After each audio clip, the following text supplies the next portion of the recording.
Have you ever wondered why, as we grow older, some people seem to thrive while others struggle with the same challenges? What's the secret to living with wisdom, joy, and connection in our later years? In this video, we're going to explore 5 signs of foolishness that can quietly creep into our lives as we age. Habits that limit our potential and rob us of the true richness of life.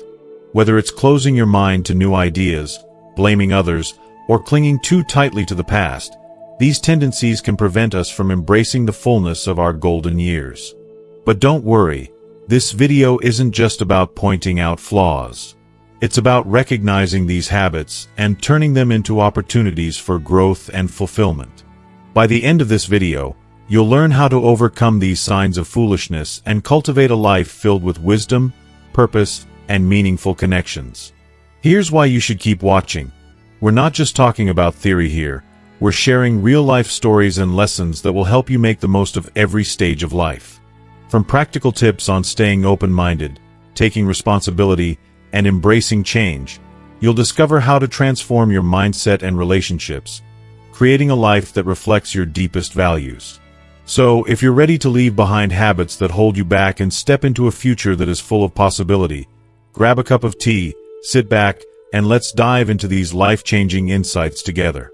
If you are not subscribed, I recommend subscribing and activating the notification bell so you don't miss any videos. Your support means a lot to me, and if you enjoyed this video, you can help me continue spreading the valuable lessons by liking and sharing it. If you like the topic of this video, please comment 1. If you don't, please comment 0 to let me know how I can improve and make better videos for you. Now, let's begin. 1. A closed mind, refusing to embrace new ideas. As we grow older, it can feel like we've already experienced it all. The years have come with their fair share of challenges, struggles, triumphs, and hard-won lessons that have shaped us into who we are today. In many ways, we feel as though we've earned the right to hold on to our perspectives and our way of doing things. But one of the most dangerous habits we can fall into as we age is the temptation to close our minds to new ideas and experiences. The world may still be alive with possibilities, but if we shut ourselves off, convinced that we know all there is to know, we rob ourselves of the chance to continue growing, connecting, and living with joy. I know how easy it is to become attached to the comfort of familiarity. Something is soothing about the idea that we've figured things out.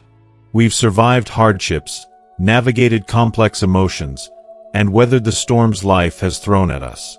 And yet, a closed mind, one that refuses to entertain new ideas or look beyond the limits of what we've always known, becomes a silent thief. It steals away the opportunity to be surprised, to evolve, and to expand the boundaries of our own experiences. Often, this resistance to newness stems from fear. Fear of being wrong. Fear of change. Fear of looking foolish or vulnerable in the face of something we don't understand. It's understandable to cling to what we know, to retreat to the security of our certainties. But I believe life, especially in our later years, still has so much to offer if we allow ourselves to be open to it. Every new idea, every change, no matter how small, holds the potential for something beautiful, something that might transform our days in unexpected ways. To refuse to embrace that is to turn away from the very thing that makes life vibrant. I think back to a conversation I had with a man not long ago, someone who had lived his life much the same way for decades. He had no interest in technology, seeing it as something unnecessary. "What do I need a computer for?" he would say, with a shrug. "I've been fine without it all this time." And yet, his children, ever patient, convinced him to try something new: video calls. The first time he saw his grandson's face light up on the screen, heard the joy in his voice as he spoke of his school adventures, something changed in him. He felt the warmth of connection once more, felt the love and closeness that technology had brought him, despite his initial resistance. I'll never forget the way his eyes sparkled as he recounted that moment. It wasn't just the technology that made the difference. It was his willingness to open himself to a new experience, to see beyond his comfort zone, and in doing so, he rediscovered something profoundly beautiful. But this isn't just about missing out on gadgets or trends. It's far deeper. When we close our minds, we're also closing ourselves off from the people around us. We reject not only new ideas but the very perspectives of others. We dismiss their wisdom, their life stories, and their truths as if our limited view of the world is the only one that matters. In doing so, we isolate ourselves from the rich, diverse tapestry of human experience. Slowly, we build walls, barriers that separate us from the ones we love, from the beauty of new relationships, and the depth that comes with sharing experiences with others. Opening your mind, I believe, is not about abandoning who you are or the things you believe in. It's about making space for curiosity, for humility. It's the gentle acknowledgement that you don't have all the answers, and that's perfectly fine. It's about accepting that learning, growing, and evolving are not just for the young but for everyone willing to stay curious and open to what life still has to teach.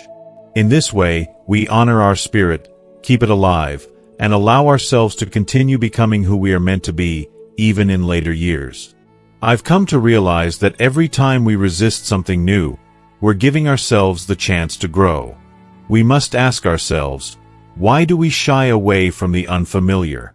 Is it because it's uncomfortable? Because it challenges our carefully constructed world? That discomfort, my friends, is not the enemy, it's the guide.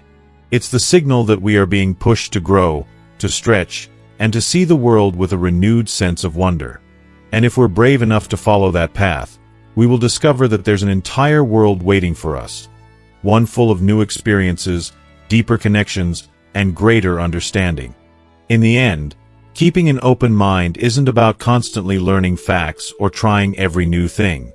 It's about embracing life with all its messiness, its beauty, and its unpredictable twists. It's about permitting yourself to grow, to change, and to see the world through a different lens. True wisdom, I believe, is not in knowing everything. It's in knowing that there's always more to learn, more to discover. So, I ask you, my dear friends, where in your life have you closed your mind? And what beauty might you find if you opened it just a little wider, allowing the light of new experiences to pour in? 2. Blaming others, avoiding responsibility. One of the most insidious, yet profoundly destructive habits that can quietly infiltrate our later years is the tendency to blame others for the challenges, disappointments, and heartaches that color our lives. It's so tempting, isn't it? To cast the blame outward, to point a finger at the world, at others, at the circumstances beyond our control. It feels like such a sweet escape, like a protective shield that softens the blow of the hard truths we don't want to face. But as comforting as it may seem in the moment, this habit doesn't liberate us. It locks us in a cage of stagnation, leaving us powerless to make the changes that could bring us peace, growth, and fulfillment. If you are still watching this video and find these lessons useful, please comment 1 below to let me know that you are still here with me. When we blame others, we avoid the uncomfortable reality of our role in the outcomes of our lives. It's far easier to say, "It's not my fault," than to confront the more painful question of, "What could I have done differently?" Each time we point the finger at someone else, we relinquish the power we have to heal, change, and truly grow. It's like handing over the reins of our own lives, and trusting our future to those who may not even know they hold such power. When we do this, we rob ourselves of the opportunity to reclaim control, learn from our mistakes, and cultivate the kind of inner peace that only personal responsibility can bring. I remember a woman I once knew, someone whose life seemed to be shadowed by a deep sense of loneliness and frustration. She would often share how distant she felt from her family, how they were too busy with their own lives, leaving her behind, abandoned, forgotten. And yet, as much as I empathized with her pain, I could see that her perspective, although real, kept her trapped in a cycle of victimhood. She was stuck, unable to take the necessary steps toward reconnecting, because blaming others for the distance in her relationships was easier than admitting her part in the growing divide. But one day, something shifted. With time and encouragement, she began to see that perhaps she had a role to play in the estrangement she felt. She took that first brave step, picking up the phone to call her children, not with complaints, but simply to say, "I love you." And she began to write heartfelt letters to her grandchildren, sharing the stories and wisdom she had gathered over the years. Slowly, something miraculous began to happen.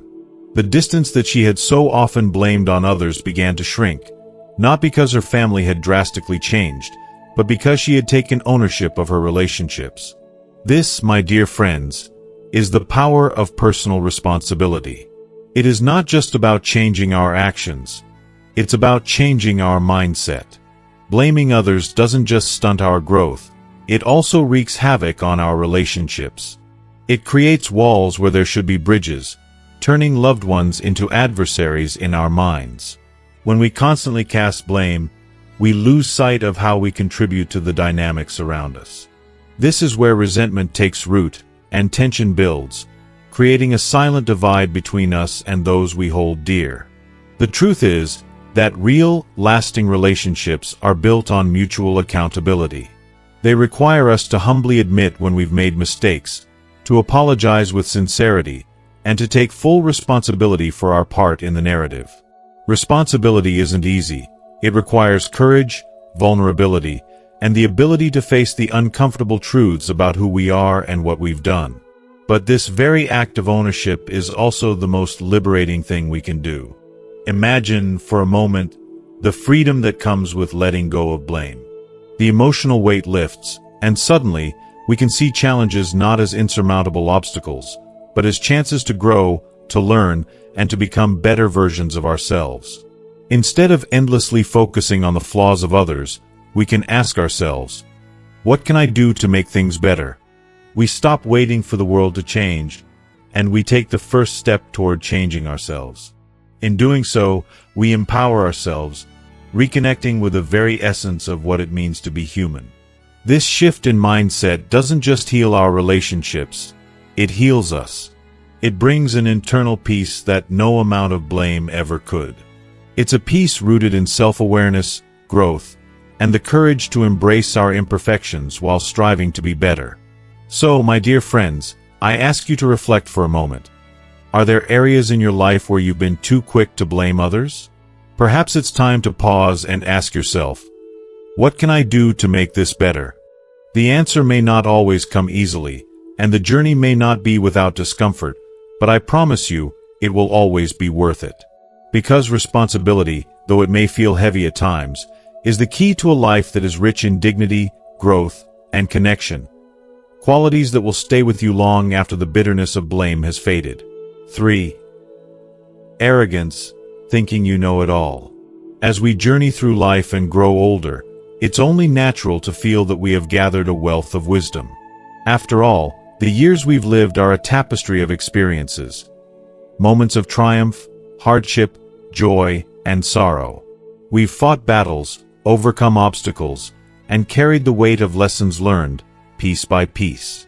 Yet, amid this vast accumulation of knowledge, there lies a silent, dangerous temptation that can slowly creep into our hearts, the belief that we know it all. It is a subtle arrogance, a voice that whispers, "You've seen it all. You've lived through it all. What else is there to learn?" This mentality, though easy to embrace, is one of the greatest barriers we can place between ourselves and the very essence of what it means to be truly wise and connected to the world around us. Arrogance often presents itself as confidence, but they are not the same. Confidence, when authentic, is grounded in humility. It recognizes that no matter how much we've learned, there is always something new to discover, a different perspective to consider, and a lesson waiting to be learned. Arrogance, however, builds walls instead of bridges. It convinces us that our way is the only way, that our truth is the only truth, and that we have no need to look beyond the narrow lens of our own experience. This is not strength. It is a fortress of isolation, one that shuts out the richness of diverse viewpoints and denies us the transformative power of shared understanding. When we allow arrogance to take root, we not only push others away, but we also rob ourselves of the opportunity to grow, evolve, and truly connect. I remember once speaking to a retired engineer, a man who had achieved remarkable things in his career. He was brilliant, undoubtedly, But over time, his brilliance became a double-edged sword. He had such a deep need to prove his intellect that it overshadowed his ability to truly engage with those around him. Conversations with him felt more like lectures than dialogues. He would speak, and we would listen, but there was little room for us to contribute, to share our thoughts or feelings. Over time, his family started to avoid these interactions, not because they didn't love him, but because they felt invisible, unheard.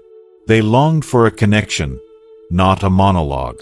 It wasn't until he found himself struggling to adapt to new technology, when he had to ask his grandchildren for help, that a shift began to occur in him.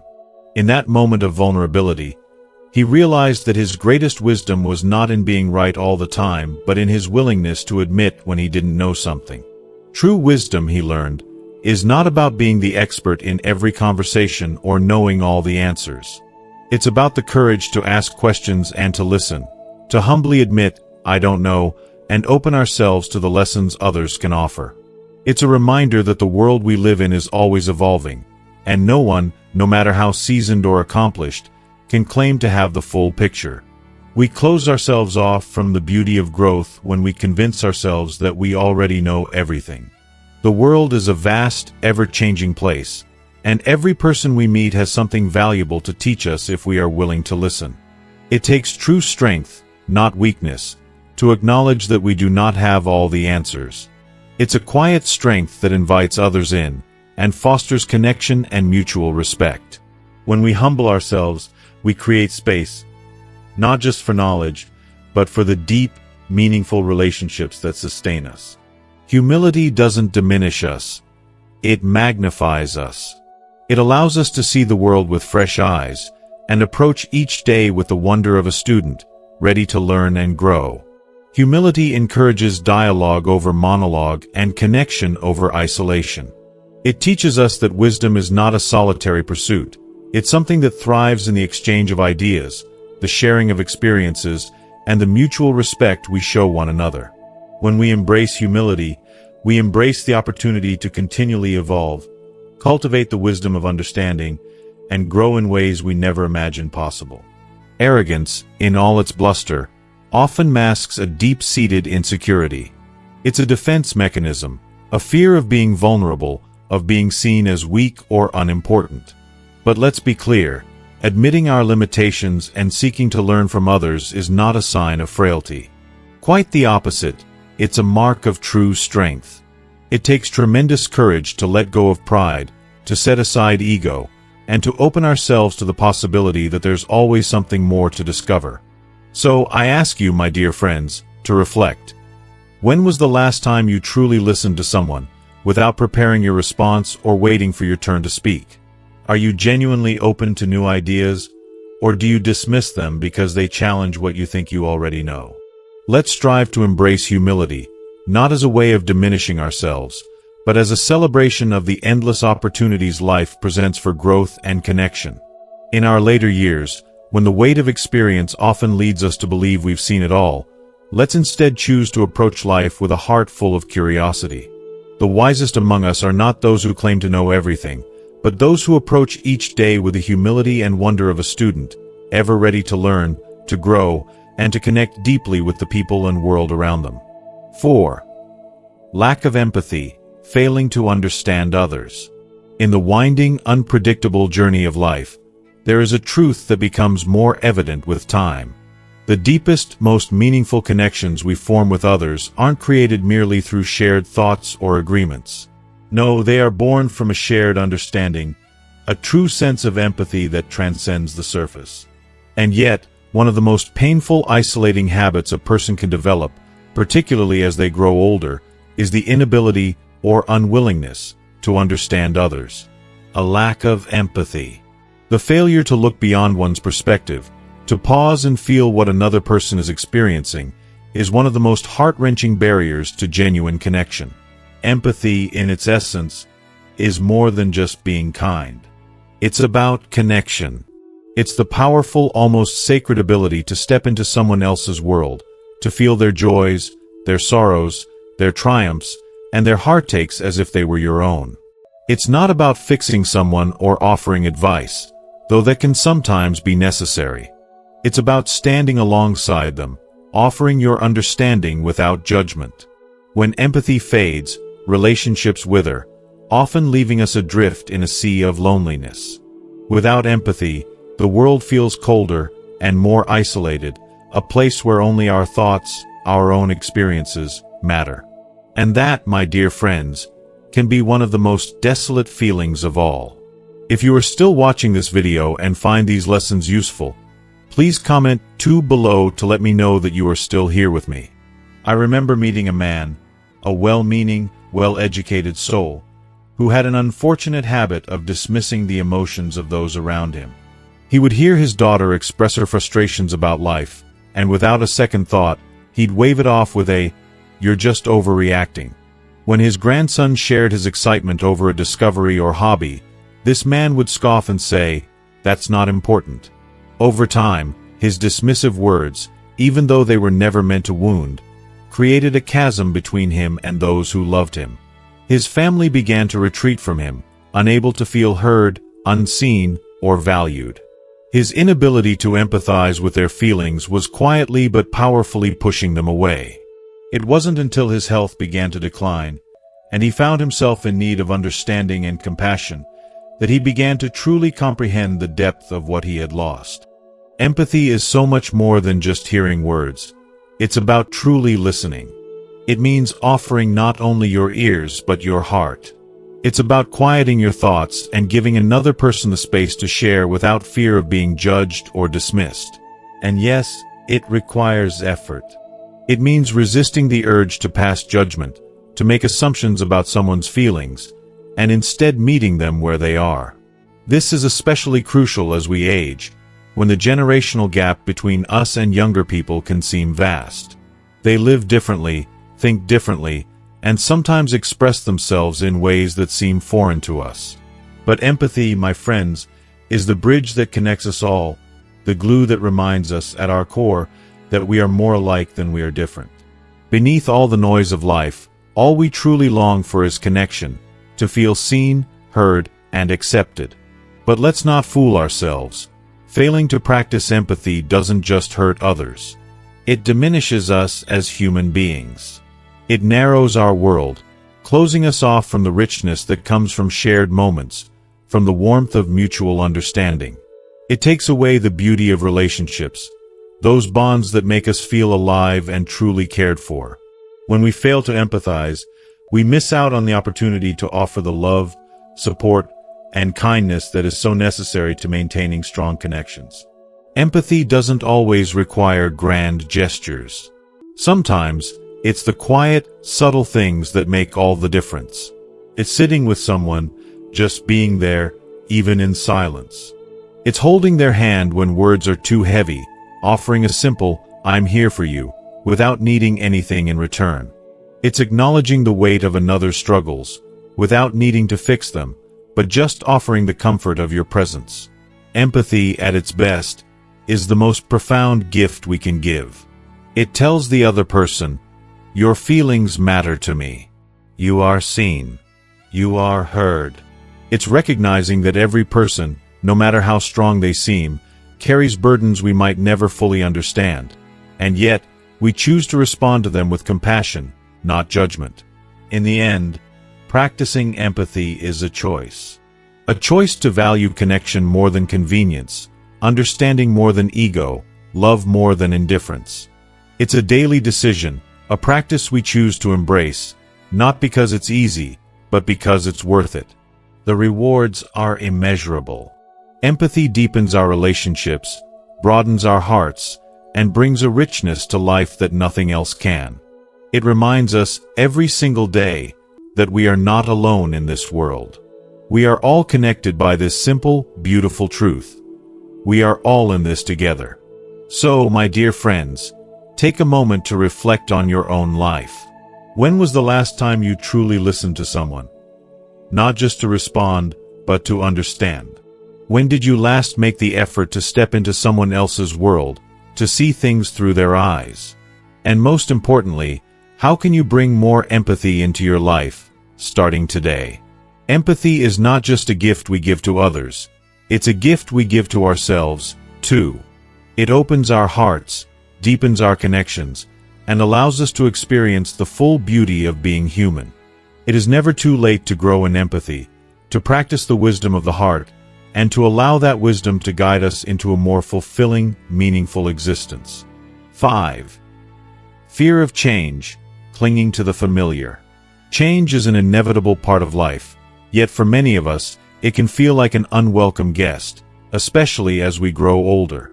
As we age, we find comfort in the routines that anchor our lives, the daily rituals that offer a sense of security and familiarity. These familiar patterns become our solace, a refuge from the ever-changing, unpredictable nature of the world outside. The home we've lived in for decades, the friends we've known for years, and the habits we've cultivated become our safe spaces, our sanctuaries. There's a certain peace in the familiar, quiet stability that makes us feel grounded in an otherwise tumultuous world. But life is not static. Time doesn't pause. It moves forward relentlessly, always shifting, always evolving. And while we may long to remain in that place of comfort, life insists that we adapt, that we grow with it. It beckons us to move, to change, to flow with the current. Yet, the more we hold on to what we know, the harder it becomes to embrace that change. The fear of change is often one of the greatest obstacles to living a full and vibrant life, especially in our later years.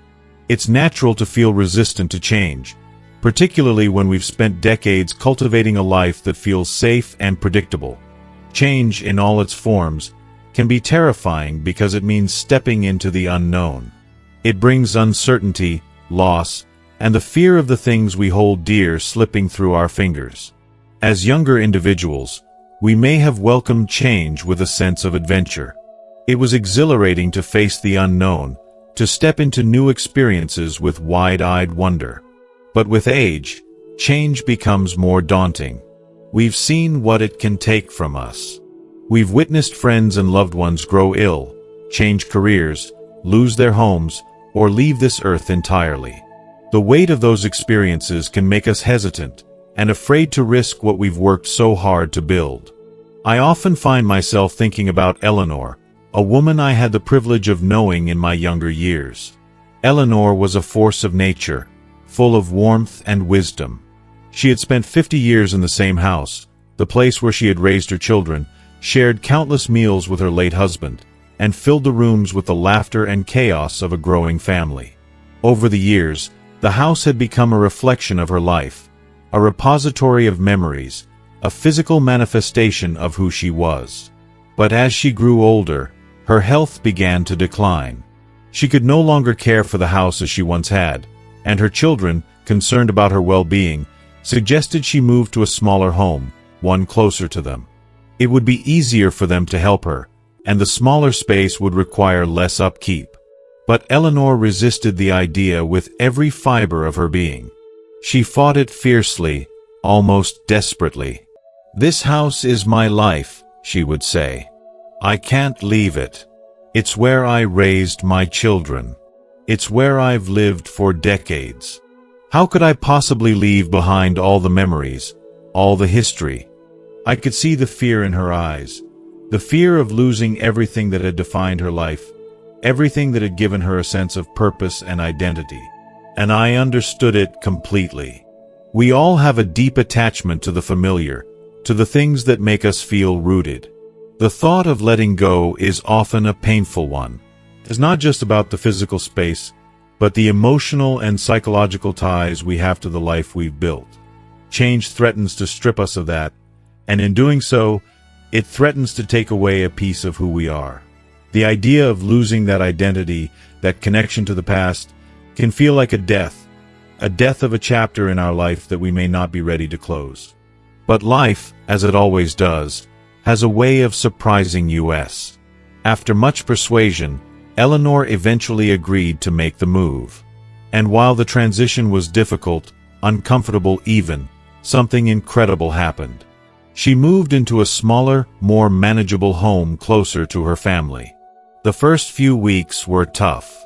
She missed the old house, the creaky floorboards, the familiar crevices, the garden where she had spent countless hours tending to her plants. But as time passed, Eleanor began to notice something she hadn't expected, a sense of relief. If you are still watching this video and find these lessons useful, please comment 3 below to let me know that you are still here with me. Her new home was easier to maintain, requiring far less effort than the sprawling house she had left behind. She was free from the burdens of endless cleaning, home repairs, and constant upkeep. But what truly changed her life was the newfound closeness to her family. Being near her children and grandchildren brought a warmth and joy she hadn't experienced in years. There were weekly dinners, spontaneous visits, and even just sitting together, sharing stories and laughter. The loneliness that had once weighed heavily on her heart began to dissipate. Eleanor later admitted to me, with a quiet smile, "I was so afraid of losing my past, of losing my memories, that I didn't see how much happiness the future could hold." The fear of change, she realized, had kept her locked in a place that no longer served her, a place that was holding her back from the life she could have had. By embracing change, she allowed herself to open up to the possibility of something new, something better. And in doing so, she found joy and connection in a way she had never anticipated. The fear of change is often rooted in a deep-seated fear of loss. We fear losing control, losing our sense of self, and losing the people and things that have given our lives meaning. But what Eleanor's story reminds me of, and what I believe we must all come to understand, is that resisting change doesn't stop it. It only makes it harder to navigate. Change is going to happen, whether we like it or not. We can choose to face it with fear, or we can choose to embrace it with courage. Clinging to the past, trying to keep everything exactly as it was, is like trying to hold on to the edge of a riverbank while the current flows relentlessly forward.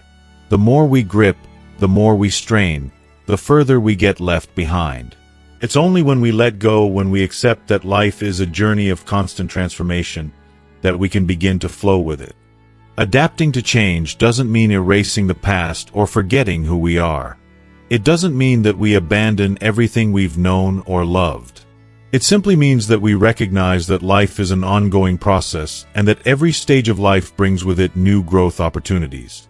Change is a doorway to new experiences, new relationships, and new possibilities. It's about opening ourselves up to the unknown, trusting that even though we can't control everything, we can control how we respond. And yes, change can be frightening. It often feels like stepping into a vast, uncharted territory. But with each step, we grow stronger. With each change we accept, we become more resilient. We begin to see that we are not defined by our circumstances, but by how we choose to meet them.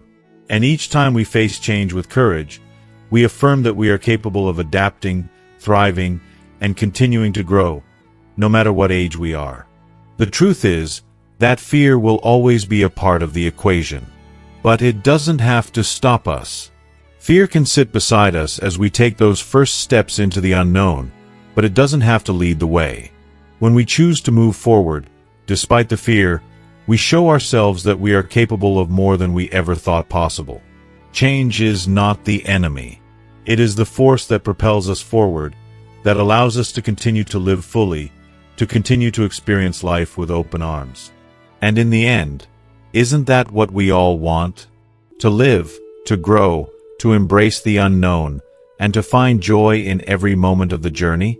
As we come to the end of this journey through change, reflection, and growth, I want you to take a moment and think about everything we've discussed. Change is inevitable, and while it may seem intimidating, it's often the very thing that leads us to a fuller, richer life.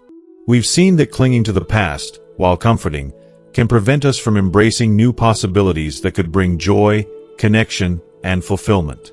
But the courage to move forward, despite the fear, is what makes us resilient, strong, and ready to grow, no matter our age.